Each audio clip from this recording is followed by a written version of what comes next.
This lovely colonial home in Deep River, Connecticut is older than the United States, having been built in 1775, and has maintained numerous colonial features throughout its history. With low ceilings and exposed wood beams, hidden built-ins, and a traditional stone fireplace, this home is of another time, but with surprising European connections. A colonial-style home has a center door and symmetrical windows, and as its name suggests, was popular among early Americans because they were easy to build and functional.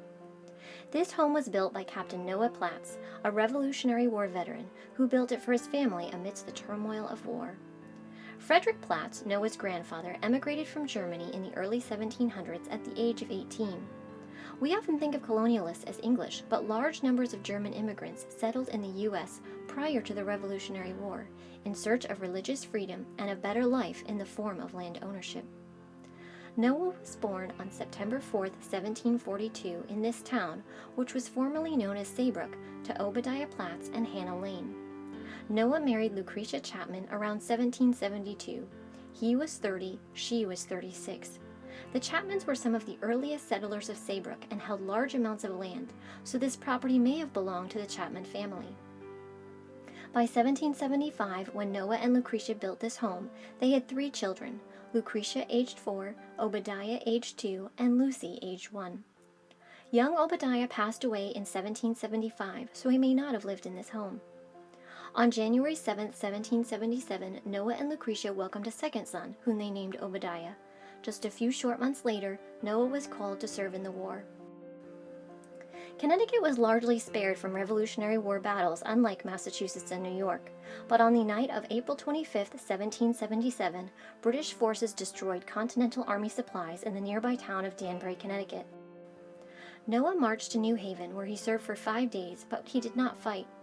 Later, in 1781, he was stationed as a guard in the town of Guilford for a few months. During these times when Noah was away, Lucretia was here at home caring for her children amid a war. She cooked dinners at this hearth and swept these floors almost 250 years ago. Although many years have passed, babies are much the same today as they were then, with adorable faces and high demands. She gave birth to 3 more children in this home: the second Obadiah, a daughter Betsy, born in 1778, and a son Noah, born in 1781. They also said a final farewell to 2 children here. Son Noah died at age 3 in 1784, and daughter Lucretia passed away in 1785 at the age of 14. As we have often seen in Houstory, families often intermarried, and such was the case for Noah and Lucretia's family. Noah's father Obadiah passed away in 1773. Lucretia's mother, whose birth name was Thankful Lord, passed away in 1747. Noah's mother Hannah married Lucretia's father Caleb, who was a church deacon sometime around 1775, making Noah and Lucretia siblings. Noah's wife Lucretia passed away in 1803, likely in this home at the age of 66. Noah remarried a woman named Hannah Spencer, who joined him in this home. Property records from 1848 to 1910 were not available online. However, I was able to trace neighboring properties and conclude that Noah's son Obadiah moved to this home following Noah's death on October 16, 1811.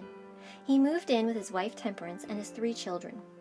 Obadiah served in the War of 1812, and he and Temperance welcomed 3 children in this home, including Obadiah's youngest son Lozelle, who was born on April 5, 1819. Obadiah lived here until his death on October 9, 1841. The property was then occupied by Lozelle. Lozelle married Mary Albee on February 26, 1844. They had 5 daughters: Mary, Jenny, Ada, Jessie, and Edith. In the 1870 census, Lozelle can be seen with his wife Mary and all 5 daughters, and a granddaughter Eva. At this time, Lozelle was operating a 500-acre farm and was the largest producer of tobacco in the state of Connecticut. Lozelle served as a selectman for the town of Saybrook and a member of the Connecticut House of Representatives. He was a longtime member of the Deep River Congregational Church, which was built in 1833. In the 1900 census, Lozelle and Mary continued living in this home. Their granddaughter Clara was living with them, and they had several laborers and a servant from Sweden working. Next door, daughter Jessie was living with her husband Clarence and their children. Mary passed away on December 12, 1900 at the age of 75, just months after this census. The Platt's daughter Mary then moved into the home to care for Loisel, who passed away at home, the same home he was born in, on December 16, 1908. The Platt's family lived in this home for over 125 years, the longest tenure of any home we have studied to date, and thus begins a new story. On April 15, 1910, Charles Ferdinand Heitman purchased this home with his wife Anna and their children, Charles age 10, John age 8, and Agnes age 6. The family moved from Brooklyn, New York, where he worked as a carpenter.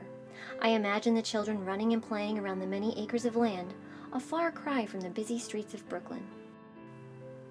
Charles and Anna immigrated from Germany in 1893 and 1892, respectively. They were married in Kings, New York on May 8, 1898. After moving into this home, they welcomed a son, Rudolph, on October 16, 1916.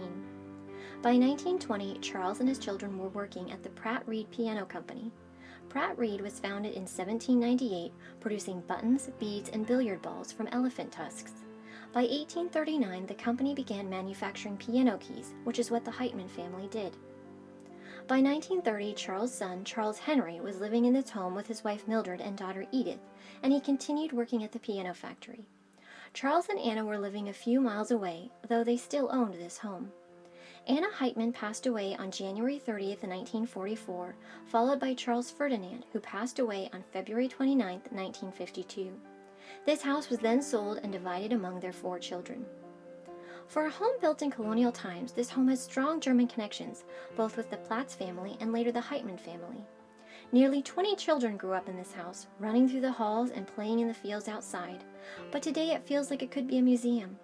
One theme that keeps appearing in Houstory is that home ownership, as in free and clear without a mortgage, provides tremendous security for future generations and a meaningful, lasting legacy.